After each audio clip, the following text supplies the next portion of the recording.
Well, happy Friday, everyone. Welcome to another episode of Teamwork a Better Way. I'm Christian Napier, and I am joined by my incredible, incomparable co-host, Spencer Horn.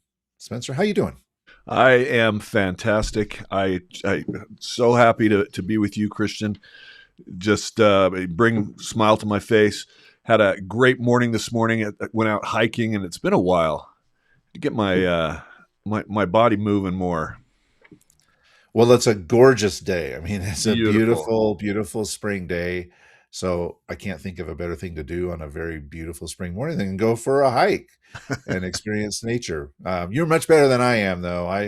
I got up and just tethered myself to my computer and started working. So Well, I've been doing that way too much. That's why I had to escape. uh, I don't blame you. I'm hopefully we'll get to do a little bit of something this weekend. Get I outside a hope you little. do. I hope you do. All right. Well, we could sit here and catch up, and we probably should do that over some mole at some point in time when we get it Absolutely, going. yes. Uh, in the meantime, we have teed up an incredible show with an amazing, amazing guest. So, Spencer, why don't you do the honors and introduce him to us? I am so excited, Christian, for our guest today. It's Dr. Ben Granger, who is really the chief workplace psychologist at Qualtrics, and company just down the road here, which to Utahns and 19,000 companies around the world is a very amazing company, which we'll hear a little bit about, I'm sure. But he has spent over 15 years building, running, and optimizing experience management XM. Let's call that.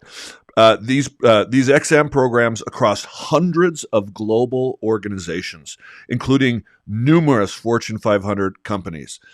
Dr. Ben leverages original research to offer insights into macro workplace trends.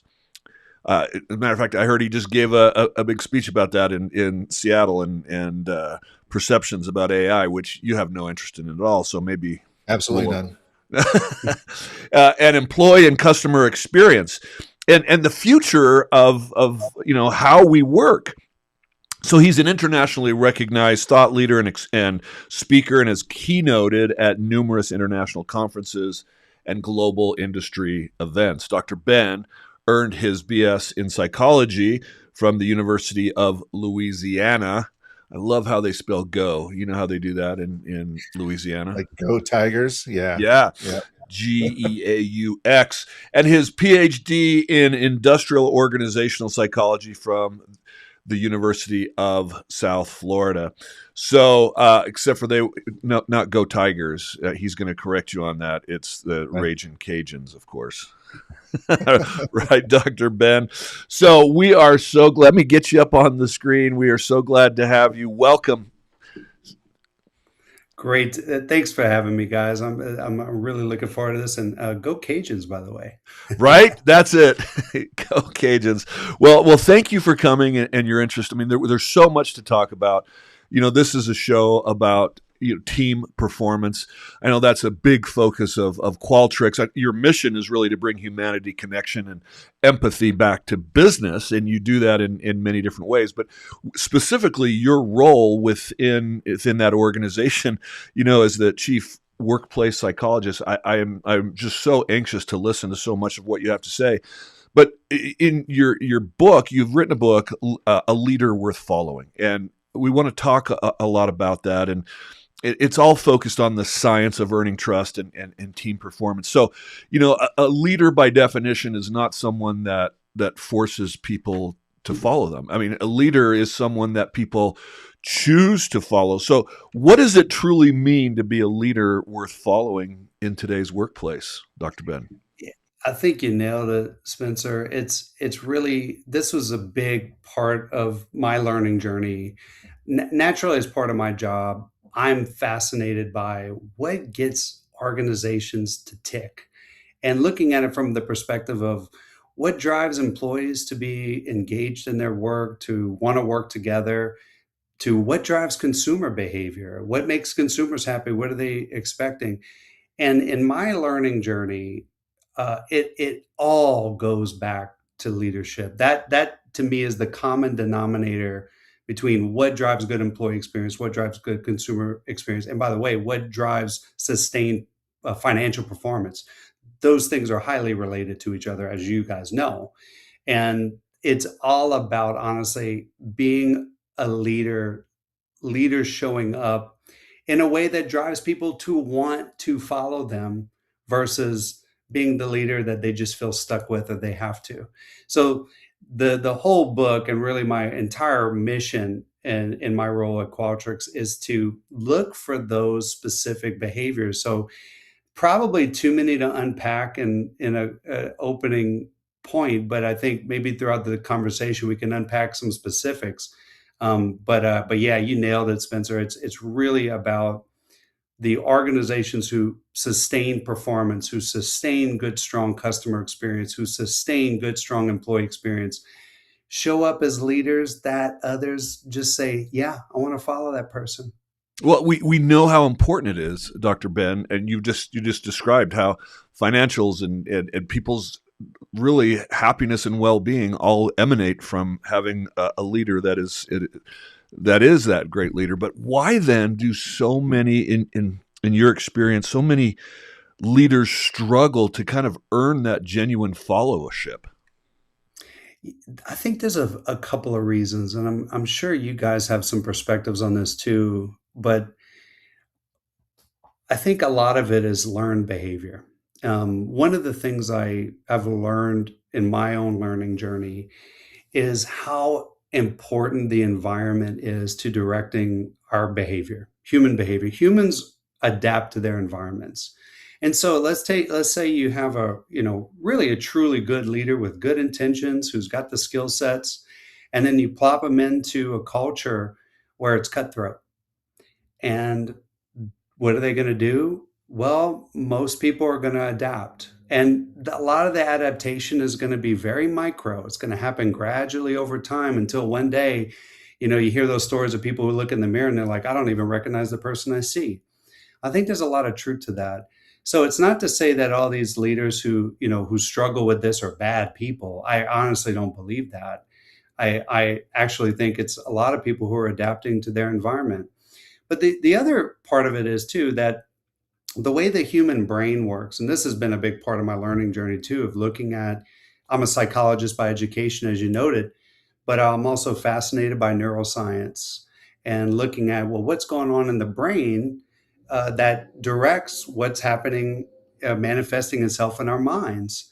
And then I'm also a student of evolutionary psychology. So I find it really fascinating to look back in time and the conditions under which that incredible organic machine in between our ears, what conditions shaped the way it operates. And so unfortunately and fortunately, is both good and bad, the way that our brains work is a lot of times it's responds automatically to cues in the environment. And sometimes those cues, especially during times of high stress, high change, which I think everybody's going through right now, we're more likely to default to our baser part of our brain. It's kind of on autopilot. And so I do think a lot of people that struggle with being that leader others want to follow, not just about the environment, but it's also kind of inherent to the way the brain works. And what I'm really passionate about is helping, both myself, because I need constant reminders of this, but I think a lot of leaders out there need some practical guidance around, well, how do you override that more primitive part of your brain when you know you need to? And to be that leader that's worth following. And so that's a lot of what I cover in the book. So this is super fascinating for me. I'm just saying right now, I'm really, really interested in this idea or notion of the wiring of the brain and being able to overcome how that wiring would normally react, because it parallels in a lot of the work that I do in technology. Right? We look at large language models today, and they have wiring that prompts them to behave in certain ways, and sometimes that's amazing, and sometimes it's opposite of what the behavior is that we're looking to achieve. And coming back to your point about rewiring our default behavior, it sounds to me like probably one of the first things that a person needs to be able to overcome that is awareness. Like, Yes. how do I know that I need to overcome my default programming? Yeah. Because a lot of people, we don't even know what we're doing. We're just doing the thing. Exactly. So I'm curious, Dr. Ben, in your experience, how do you work with people, with organizations, to help them recognize what the default wiring is doing so that they can then learn to overcome it? That I love that tee up. Love the connection to the technology too, because I think you're exactly right. Um, to start maybe a little further back, I find it really helpful the way that Daniel Kahneman and his colleagues, Amos Tversky is his famous colleague that he did so much work on prospect theory. But one of the things that Kahneman talks a lot about, or talked a lot about, rest his soul, is that the brain, or I should say, the difference between the brain and the mind. Let's start there. Brain, of course, that physical structure made of matter sitting in our head and our skull. The mind is incorporeal. It doesn't, it's not referring to a physical structure, but it's sort of how our brain manifests or how we experience what our brain does. Our minds, we imagine, we think, we talk, we listen. Those are capabilities. And so we often talk about the brain and the mind. The brain is to neuroscience as the mind is to psychology, I think is a good way to put it. And so, what essentially we know about the physical structure of the brain is that there's obviously different regions. We all know that now, but it's pretty interesting. Like if you just go back 100 years, that wasn't, or 150 years. That's not how people viewed the brain. That it had these specific regions with specific neurons that were designed for certain purposes. But now we know that. And now we know that there's a part of the brain that regulates emotion. There's a part of the brain, a physical part of the brain that helps us to talk, helps us to listen, helps us to imagine, processes emotions, directs our personality. We now know that. Well, that also correlates with how our minds work. And that's where things get really interesting. And it kind of goes to what you're saying is how do you rewire that, or how do you identify those moments when I know I need to, like, okay, I need to override?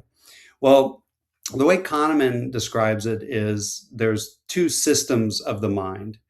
There's the what they call the reflective system, or system one. That's kind of our base model. That's like V1 of the car, the engine. Basically, it's the thing that controls our breathing. We don't have to consciously think about taking 20,000 breaths. We don't have to consciously think about making our heart beat. That happens automatically. So that's taken care of by the baser part of our brain. The baser part of our brain, that system one, that automatic system, responds to cues in the environment. Let's say you go into a business meeting and you see somebody with clenched fists. Well, your unconscious brain is going to start firing, danger, alert. That's evolutionary. Well, if somebody's hands are closed, something could be in there that you can't see. There's no transparency there. Is it a weapon? So our brains automatically start to assign value to that, or start to create a story about that. So that's, I think, one of the things you said, Christian, is so important. Is the first step is being aware of what our minds are likely to do. And so a couple of things that I think are really important that I remind leaders is, one, when you meet somebody for the first time, or you're early in your relationship, your mind is going to automatically start to build the first impression. And we all sort of know that from our personal experience. But that first impression is based on a very, very, very limited set of factors. So that's kind of our automatic unconscious brain building a story Just about that survival. individual. It's a survival. Exactly. And it's important to remember that emerged for a very good reason, right? It helped our ancestors survive, to your point, Spencer. But in those moments, those are the times when we need to remind ourselves that's what my brain's going to do naturally. Don't beat yourself up over that. That's what your brain's supposed to do. But also, what I tell leaders, don't believe the first story that emerges in your mind about why somebody did something or why somebody said something out of character or why somebody made a mistake. You're going to create a story. That's going to happen. Don't believe it. You can hold it in your mind and not believe it. And in fact, I think that's a sign of great wisdom. Because that story might be connected to another story that has nothing to do with this current story.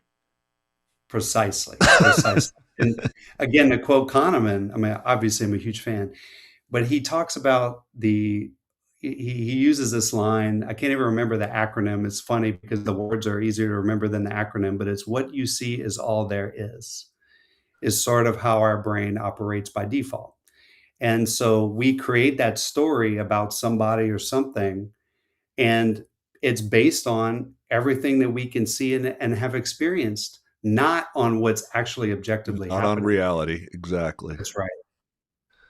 Man, I love that's so. I love how you made that so clear and simple. And I want to go back to my earlier question, and your response was to me was bang on. The importance of the environment. It's not everything, but the environment is huge. So I think it was the late Harvard psychologist David McClellan said that organizational results in his experiments, he could tie 1/3 of financial results to just the climate alone. And fascinating research. But I want to apply that to what you said about the environment impacting us. So often we think it's our thoughts that, we create our environment by the thoughts that we have. But so often the environment, we even know the music we listen to, the clothes that we wear. It's a psychosomatic experience that we have interacting with our environment that impacts our thoughts about how we show up.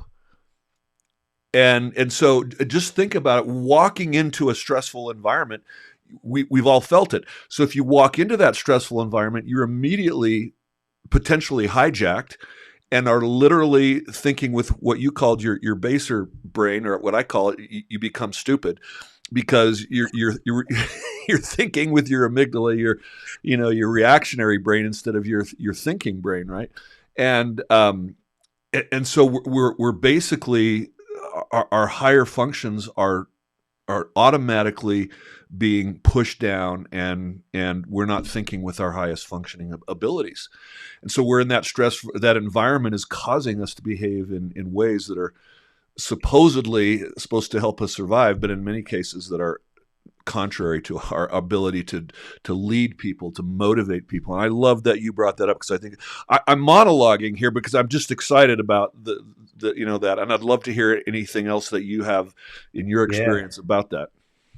I love your take there. And might I also say, huge fan of Dave McClelland over here. A lot of people remember Maslow's hierarchy of needs. Yeah. Give me Dave McClelland's theory of motivation all day, every day. Affiliation, achievement, and power. That's where it's at right there. Well, Meet those three needs, you're cooking with gas. Cooking with gas, yeah. Well, and then that's great for a crawfish boil. You got some of those, right? That's right. Which I heard you just had recently. We did. We had our very, very first crawfish boil this spring, and knock on wood, we're going to have another one tomorrow for my wife's birthday. But back to what you were saying, Spencer, there's a great line in an organizational change book I ran across recently, actually cited in my book because I just thought it was so powerful, by the organizational change expert Hillary Scarlett. And she points out that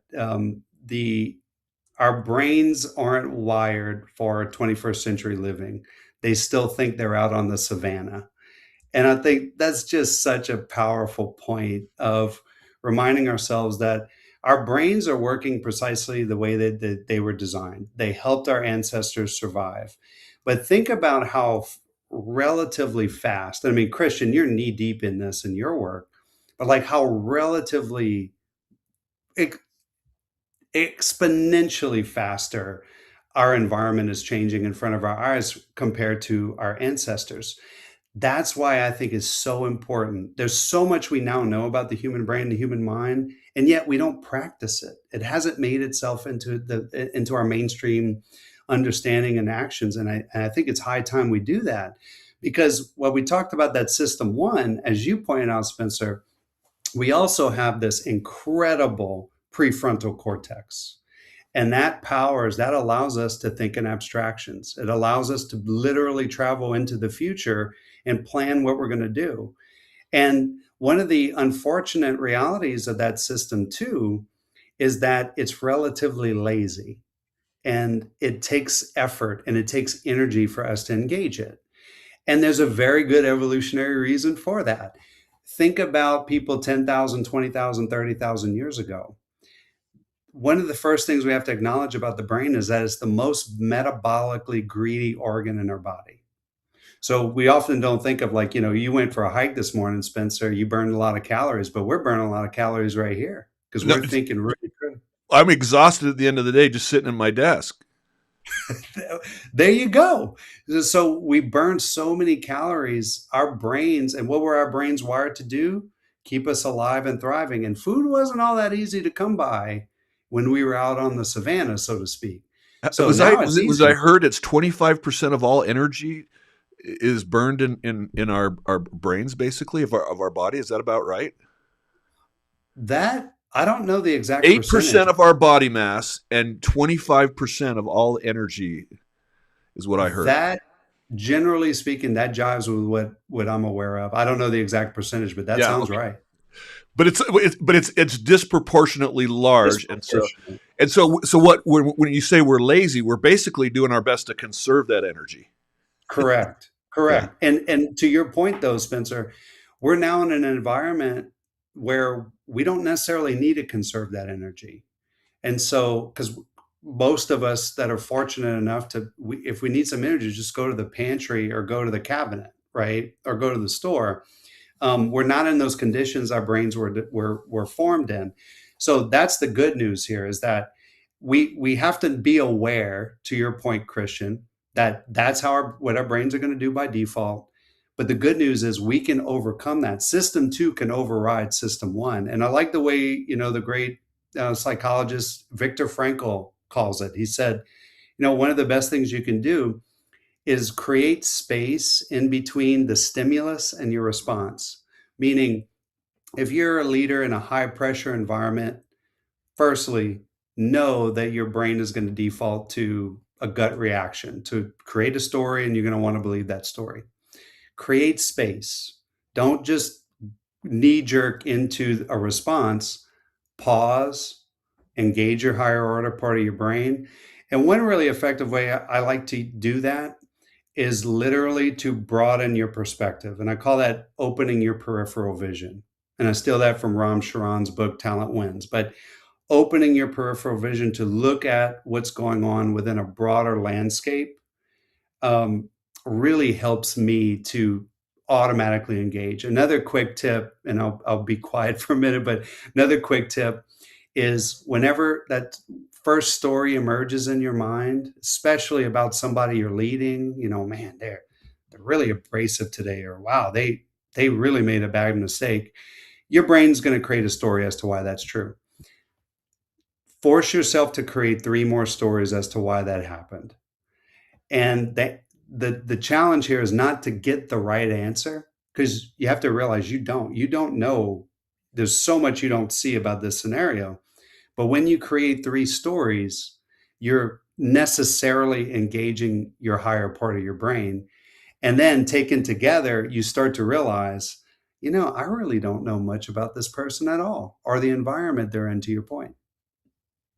And actually, curiosity is one of the ways that is great to override system one, gets you back Yes. into system two. But I know Christian's got a question. I just want to say something. Viktor Frankl said, between stimulus and response is the space that you talked about. And let's just define it. It's like hundredths of a second. I mean, it's not a lot of space. Yet in that space is where our freedom lies. Freedom Ooh. controlled. And that's Viktor Frankl. I mean, he's like, that's where our freedom to not be controlled by our environment, by the tyranny of our circumstances, by the tyranny of the nightly news, by the tyranny of social media. Yes. Great ad. Okay, I'm coming back to my AI thing and large language models specifically because I believe that in many respects, large language models are a reflection of humanity because they've been trained on human language, right? So the sum total of our own expression is embodied there, and they reflect back to us certain things. One of the things that resonates with me that you've said, these various strategies, and we talked about a little bit earlier about kind of overcoming our default programming. LLMs, generally speaking, are instructed through their system prompts to be verbose, right? So they output a certain amount of text, you know, depending on what uh, modality you use. Hey, I want to use deep research. It may give me a 50-page report, but generally speaking, if I'm just having a chat conversation with Chat GPT or Gemini or Claude or something like that, it'll give me, roughly 400 words of text or something like this in its response. And sometimes that's great. And sometimes I don't want it. So I created a gem. I use Gemini, but custom GPT if you want, to give me very short responses when I need information very quickly. Like if I'm having a conversation and I want to know, oh, what did this person say about this? I can ask it, and the instructions that I've given my gem is to give me no more than 4 bullets and a total of 50 words. And it works great. Maybe the first time, maybe the second time. But if I keep the conversation going, when it starts getting to the third, fourth, fifth, sixth time in this conversation, it starts Word salad. violating my instruction because it Oh. wants to go back to its core behavior. So I start seeing more bullets. It's longer than 50 words. And you're like, why is this happening? Right? But I feel like human beings, we're kind of like that too, where we know we got to do something better. We apply a fix. It works once, twice, but over the course of time, it becomes difficult, to say, oh, I, I to reject my kind of core programming. It becomes hard, and I start to slip into old behaviors. And one of the things that I liked about what you were talking about, Especially giving us under these pressure. strategies like, hey, tell yourself 3 stories, is what happens in my work with, large language models. If it starts going a little wonky, what do? I close that conversation, I start a new one, it starts behaving properly again. So I have these Ah. ways of resetting and getting it to work properly. Not, and a lot of that just becomes, the context becomes really big. It starts getting lost. Its instructions get lost because there's too much context to Mhm. absorb, So and so it I starts get I going get back to its old frustrated, behavior. Christian, and I leave and go to another AI and start over again. Yeah, exactly. So now I'm the one that's monologuing about AI, and I've gone on too long. But I'm curious, aside from the things that you told us about, like, hey, share 3 stories, separate yourself, get into a new space, do these resets. These kinds of strategies are really important for us because if we don't pull back, if we don't reset ourselves, it becomes more and more difficult to reject our innate programming, system See what one, he as you did there? called it. He's pretty smart, isn't he, Dr. Ben? That was So I'm just clever. curious your take And on that. well, firstly, that is fascinating. I actually did not know that about the behavior of large language models, but now that you said that, I that resonates with my experience using them because I use them all the time. Um, One of the things that this makes me think about, Christian, is, and this was a big part of the book itself, was the importance of body language. And one of the things that I find so fascinating is there's this. Well, let me start with I think most of us have this very comforting thought that our conscious brain and mind controls us, which is not true. Very uncomfortable thought. Our unconscious brain does far more of our thinking than our conscious brain. And one of the things we now know is that there's this feedback loop between our brain and our body. So, most of us operate under the assumption that if I'm confident here, then that's going to flow naturally through my body language, which is true, but it's also true that it works the other way. Amy So Cuddy, power pose, man. exactly. Now you can overdo it. Like what I'm not a fan of, like you can, and you guys know this one, cognitive dissonance, Yeah. right? Are you, or even when we're looking at, and I'm curious your perspective on this, Christian, especially is the uncanny valley, that uncomfortable psychological state when we see somebody or see like an avatar or a machine that mimics humans but doesn't quite get it right, and when it gets too close to humans it turns people off. It's very similar to that like icky feeling we get when we're meeting with somebody and we're like, something's just not right about that. Like, I can't put my finger on it, but something's not right about that. Well, oftentimes that's due to our unconscious brain telling us something that our conscious brain can't pick up on. And it might be somebody's going over the top trying to disguise their true emotions. But, so there is danger in that. But one of the hacks that I've learned, and I use this daily, and it really works very well, is okay, when I'm in an environment, maybe I'm not feeling all that confident. To your point, Spencer, put yourself in a confident position. Put your body in a position, if I got my arms crossed or I'm shoulders down, my chin's down, well, that might be because I'm not confident or I feel submissive, but it's also going to tell my brain, you're not confident, you're submissive. That's right. Versus if you act as if, as a social worker tells me all the time, act as if you're confident, your mindset's going to come along. And there's this fascinating series of research, and I'll quick hit a few of these. If you were to put a pen in your mouth like that, and it kind of mimics an artificial smile, when people mimic an artificial smile, they become more open to suggestion, not the other way around. When they take people with their hands, right, and they'll say, all right, press down on the table with your palms facing down, versus they had some people in a controlled study put their palms underneath the table as if to pull toward you. So you're in like a give me more of that versus I don't want that. Your brain responds to that. And so people who are pushing down were more likely to be closed off to a suggestion versus those pulling up were more likely to be open to a suggestion. So this reminds us that there is a lot of power, especially in those moments when we know, like, okay, I got to change my mindset here. Change your body first, and your mindset will come along. Hold on.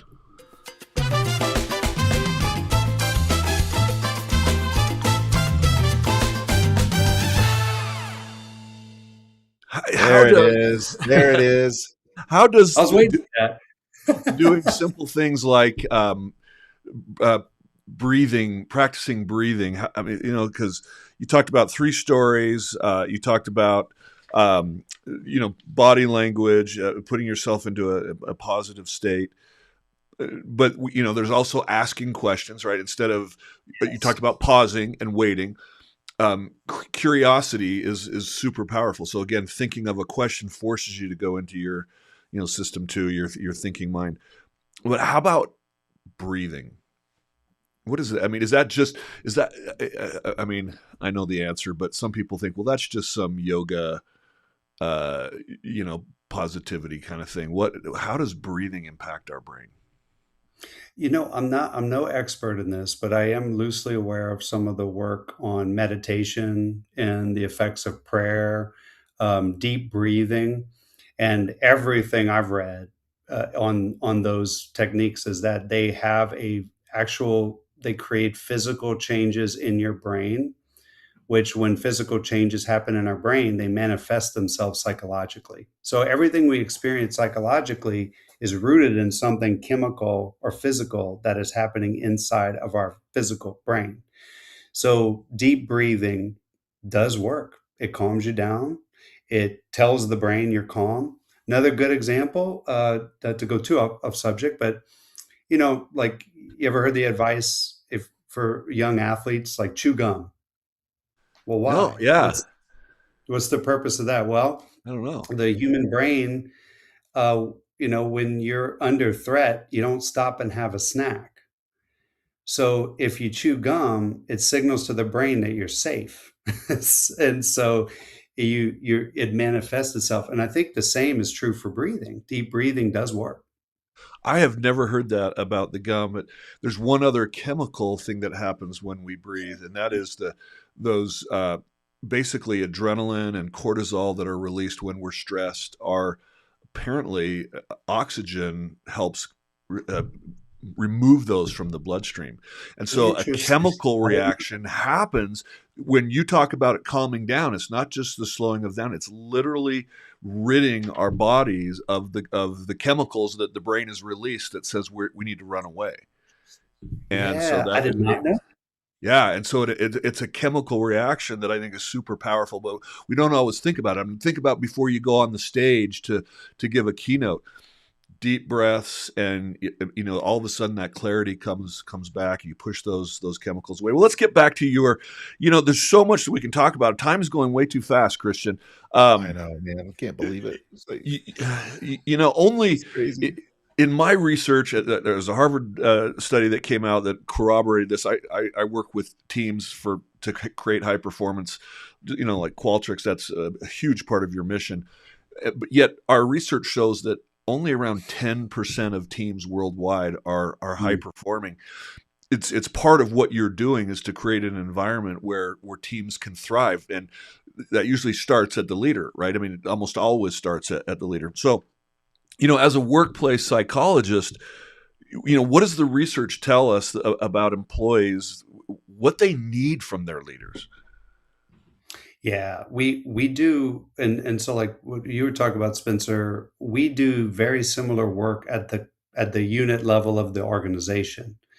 And so in fact, I was literally on a call this morning going through the results of this study, but every year we take our big normative database that at this point has about 32 million employee responses from over 140 countries, all major industries. We're about to refresh it. It's going to have about 38 million data points in it from the last 3 years. So it's a massive database. And what we do every year is we go into that database and we look for, well, who are the organizations who are really just killing it? And we define that by looking at this Venn diagram between companies that create a really strong employee experience and perform well financially. So they have to hit both of those. And they have to have sustained performance in financial performance and employee experience over the course of 3 years. So it's a very, very high bar to hit. And so a very small number of companies that are part of our data hit that.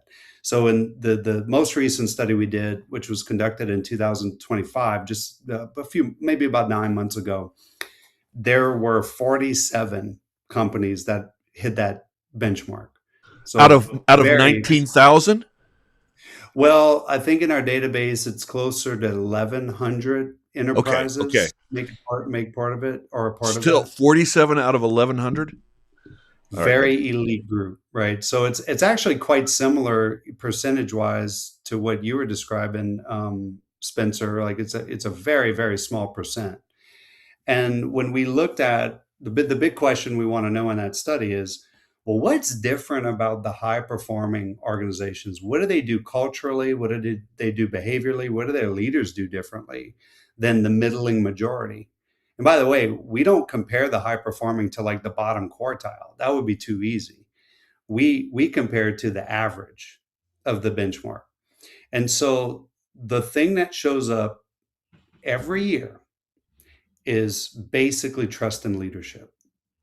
In fact, when we looked at the high performing organizations last year and we compared them to the average, the single biggest difference was employees' evaluations of whether their senior leaders are trustworthy. There was a 19-point difference in that item. That is a massive difference. Okay, so then the question is, how do you build that trust? That's 4.3% of your clients meet that criteria that you just described. Yep. Oh, yeah. So you did the math on it. So it's a Yeah, very 4.27. small. Yeah. So Thank you for doing it. how do you? I mean, I have my perspective, but I want our listeners to hear.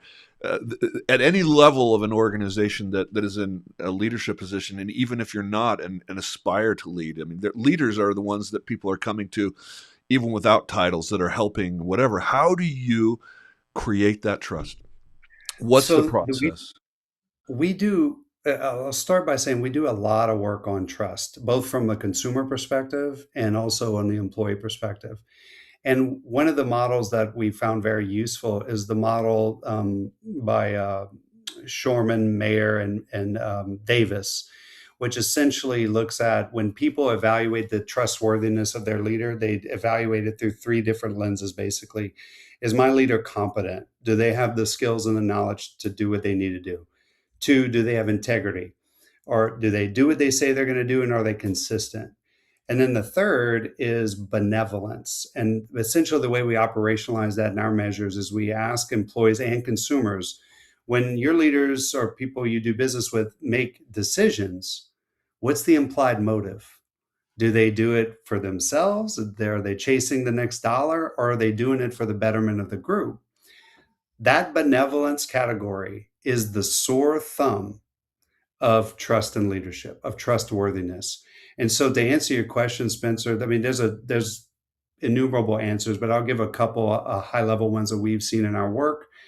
One is, and this is hard to do, but one of the biggest drivers of whether employees trust their leaders is whether they have a personal, intimate relationship with that leader. This was a great lesson. You guys may work with these folks or know them well. Jack Zanger, Joe Folkman, right there in Utah.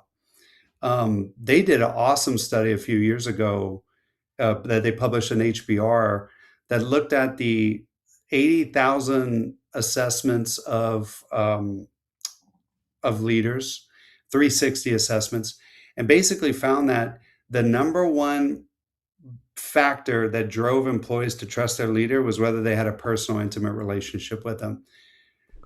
John and Julie Gottman of the Gottman Institute talk about this all the time. John Gottman talks about these sliding door moments. How do you show people you care? Through little micro decisions that you make every day to show somebody that you care about them. That benevolence piece, when people believe or perceive that you as a leader are making decisions for the betterment of them and the group, they're going to be much more likely to forgive your mistakes because you will make them. They're going to be much more likely to want to follow you. But that right now, as it stands, of the global workforce, only about half of the global workforce feels that way about their leaders. Yeah. So Christian, I'm please forgive curious. me. I'll keep go. I have so much because I didn't want to hijack. I have so many things to ask. Go, Christian. I will be benevolent and I let do you as go. well, and I just like there's not enough time for this conversation because we could go on for hours here. But I'm curious what the research is showing about why this benevolence is lacking. You know, uh, if trust is the driving factor, I mean, it really is an indictment on organizations that such a small percentage actually, are in the Venn diagram, that little piece in the middle, right, where employee experience and financial performance are overlapping. And if lack of trust is so pervasive and it's primarily due to a lack of benevolence, why is this happening? Like, I, what is going on? I think part of it is environmental, in that a lot of, I'm going to give kind of a generous kind of benefit of the doubt for the leaders, and then I'll give kind of a more critical point. For the more benefit of the doubt, I do think part of it is because of the environment that leaders are in right now, where most leaders, and you guys know this so well, Yeah. most leaders that we're working with and consulting with right now are under extreme amounts of pressure to produce more and to save more money.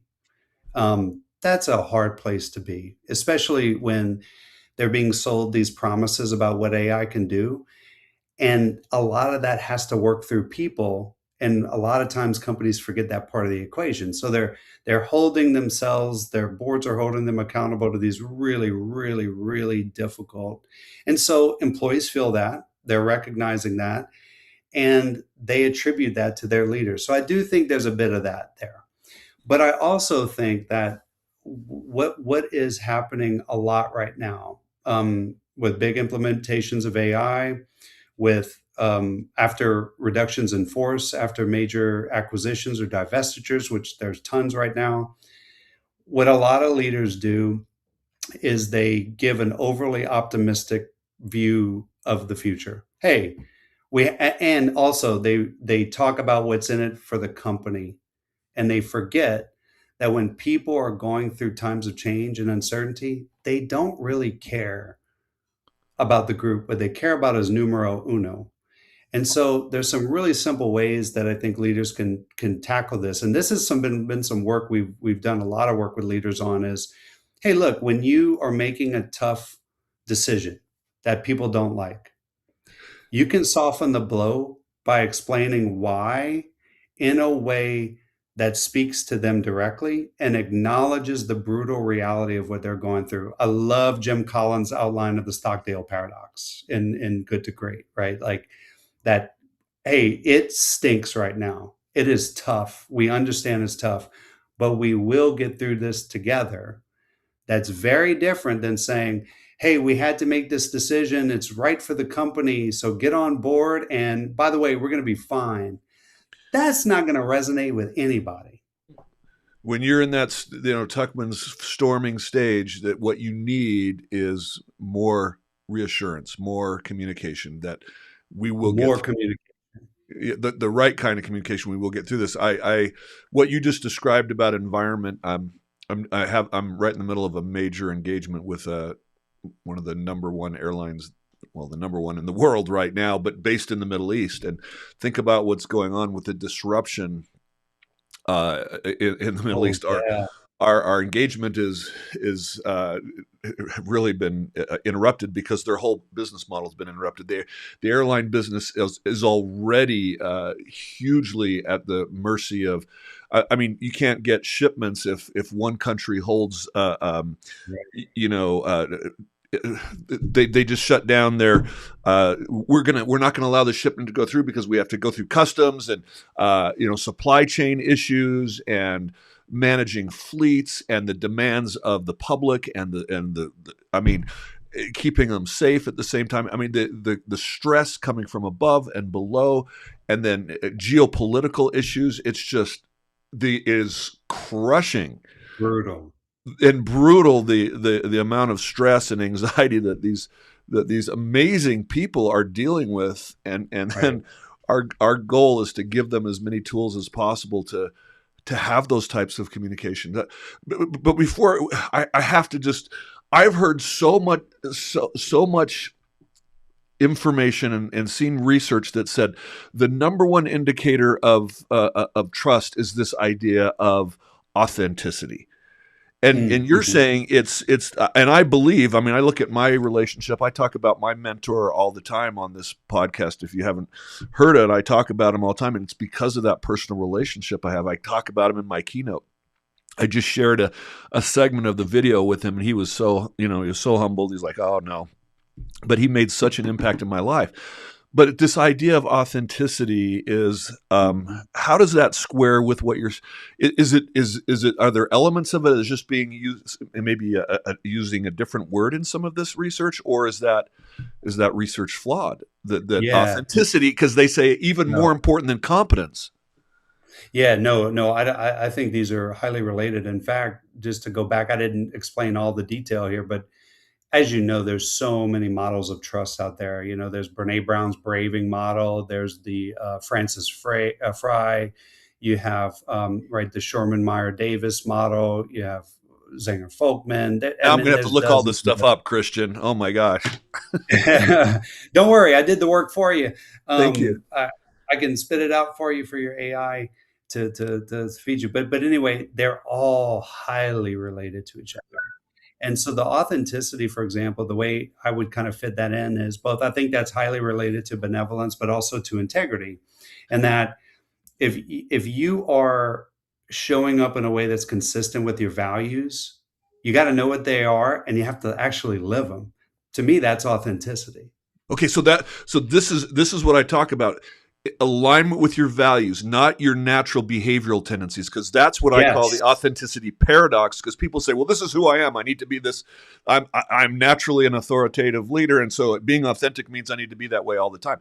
That's a mistake. Great point. That is such a good point. In fact, I haven't read it yet, but that seems to be the crux of Tomas Premusik's new book, Don't Be Yourself. And he points oh my out, gosh, I actually, yes, I use him in my, because I talk about him, and this is the focus of everything I did. Sorry, Christian, I'm just getting all excited. Keep going. I'll shut up. No, but I need her. That's one of the next books on my list. But I think the gist of it, from what I've seen on social, is he's like, look, if you're a jerk, don't be a jerk. Like, if that's your natural inclination, that's not what you should be doing. My keynote is called "Stronger Than Your Strengths," because we've been told our whole lives, just focus on your strengths and it will pull up all your weaknesses. No, because Tomas Premusik says the exact same thing. Don't be yourself. That's what I'm trying. Don't just focus on your strengths. Don't be yourself. Yeah, if I'm a jerk, boy, that's working out great for me. Right. Oh my gosh. Well, listen, have we covered everything we need to cover about your book? I think we have. What else do we need to cover? Well, one plug I would do want to make is the final chapter 9 was my absolute favorite to write. And it's all about what you were talking about, of curiosity and humility. Yeah. And I think this goes right in line with authenticity. Is I think is so important. And I try to remind myself of all this all the time, of like, just remember, Ben, you don't know anything, right? It's like that line in Game of Thrones, like, you know nothing, Jon Snow. It's like, I just got to repeat that to myself all the time. But just remembering that, as much as we're learning, and even as we become really good at understanding ourselves and our tendencies and what our brains are going to naturally do, and mastering our body, even as we learn all that stuff, we start to master it, to your earlier point, Christian, like getting in those habits that help us override consistently those automatic processing. Even as we do all that, we still only know a fraction of all there is to know. And, I often pose this, like, we fields of science have always believed they were this close to figuring it out. Which one of them was correct? Definitively none. So what makes us think that we got all the answers today? That's absurd. So, and also remembering, and there's a nice plug in the book for the Dunning-Kruger effect, which is my absolute favorite cognitive bias of all time. And quick rundown of that. When we are early in our learning journey about something or about a person, our natural inclination is to be overconfident about it. And the way I like to think about it is, when we're early in our learning journey, it's like reading a children's book on a topic. You read the children's book, you're like, oh, this is simple. Yeah, there's a couple of characters, I got this. And then the more you learn, once you start getting into, you don't realize there's graduate level texts in this, and there's plenty of open questions in this whole realm of unknowns, known unknowns, not to mention the unknown unknowns. So there's this whole realm that we're not aware of. So we get super confident in what we know. This is a huge problem for leaders. And so back to your question, did we tackle everything in the book? No, but we touched on a lot of it, on a lot of the different chapters. And hopefully this gives people a little bit of teaser of what they're going to get when they jump in. Well,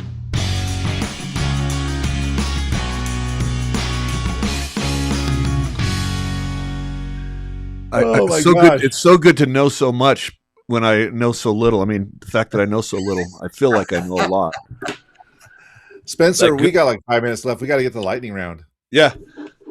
Okay, super fast. One word that defines great leadership. Communication. IQ or EQ, which matters more? EQ. Most underrated leadership skill. Curiosity. A leadership myth you'd eliminate.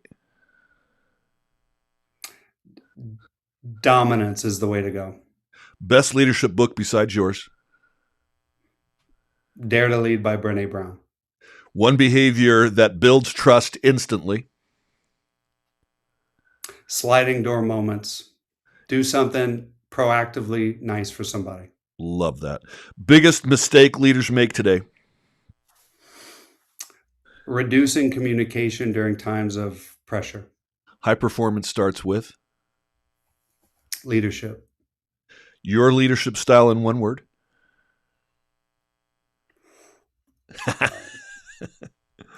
Um, Remember, one your word. team's listening. Challenger. Good. Finish this. People follow leaders who Care about them. Thank you. All right. What a fascinating conversation. I want to come back and do a whole other episode just talking Do it again. about Yeah. communication. I think it's so important. But this has been awesome. So Dr. Ben, if people want to get your book, if they want to connect with you, learn more about the work that you're doing, what's the best way for them to reach out? Great place would be benjamingranger.com. I say Granger because we're in Louisiana, right? We got to church it up with the French. But Benjamin Go Granger. Granger. Yeah, go Cajuns, go Granger. But one quick fun one for the listeners here. So I'm a first time author. So a lot of the naive stuff that a first time authors do. I had like 30 song quotes nested into my first manuscript. You know where this is going, right? Yeah. I sent it to the publisher and they were like, man, this is great, but you got permissions for all these quotes? And I'm like, well, what's a permission? So I learned some more lessons about copyright law, but the good news was I had to pull all those song quotes out, but I'm a music nut. I'm a music nerd and I find it deeply inspiring. So what I did instead was on that website, there's a little page, which you're going to love. The page is called Lanyap, which is Cajun for a little something extra. So what it has there is a playlist, songs organized by chapter that help to memorialize those, solidify those lessons we talk about in the book. And it's also a nice little Easter egg hunt for the reader to go hunt for the connection between that particular song and the lessons in each chapter. So hopefully folks enjoy that. Yeah. Any Zydeco in there?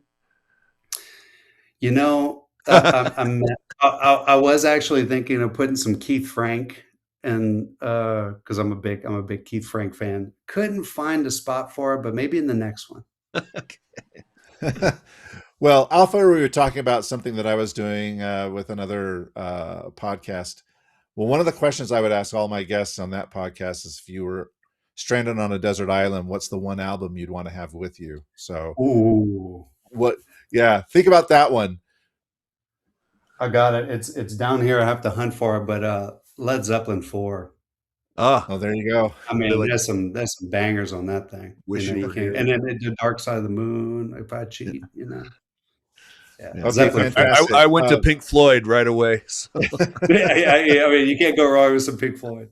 I'll take Rush, Exit Stage Left. That would be my album. Ooh, that's a good one. I do have all three of those bands in the playlist for what it's worth.